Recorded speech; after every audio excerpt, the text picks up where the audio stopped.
This is where I'm going to try to teach you like my last 10 years of work in like 5 or 6 slides and move as quickly as possible. Basically, what you're doing is you're trying to turn your marketing into an event.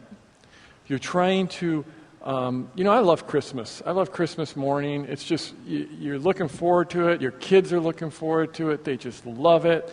They're counting down the days.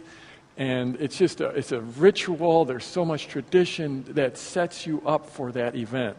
The Super Bowl. How long is there between the conference championships and the Super Bowl? 2 weeks, okay. Did you ever wonder why there's 2 weeks before the Super Bowl when all the other football games there's only 1 week? It's the pre-launch. It's to get them excited about the game. It allows the anticipation to build up before the game. It allows the story to be told. By the end of the 2 weeks, they've interviewed every single player down to the guy who never even gets on the field. Right? They're interviewing like the guy who tapes their legs. Right? They're interviewing like the cameraman. They've just interviewed everyone. So it gives time for people to get excited, to get involved, to learn about the story. So what you do is you turn your marketing into an event. Now, Rich, this past summer, he released a big PDF report. I don't remember which one he called that because he's released so many great reports. But it was like the Maven thing, right? What was that one called?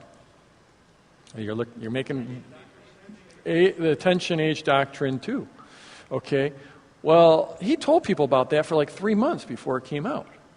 And then when it came out, it's a free report, but people can get it anytime they want. But people were like staying up all night to download that thing. And in the first few hours, he had like tens of thousands of downloads. And it was because he spent so much time telling people about it and building up and telling why it was going to be the coolest thing in the world. And all that was all for this free report. He worked them into a lather. It was crazy. Then he used the momentum coming out of that report to then release. I'm giving all his secrets away, but he built people up into this free report. They got so much anticipation, and there's this tension's rising. And all of a sudden, he gives them the report. It's the tension's easing off, but then bingo, he's instantly into the launch of his home study course and building that tension up.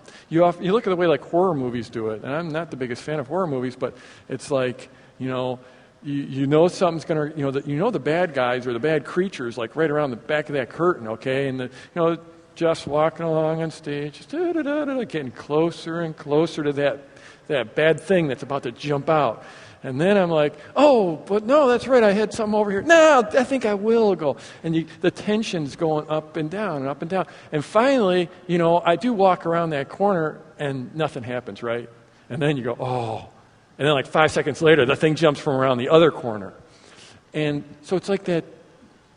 You tell a story with your launch. This is the timeline. Here's tension.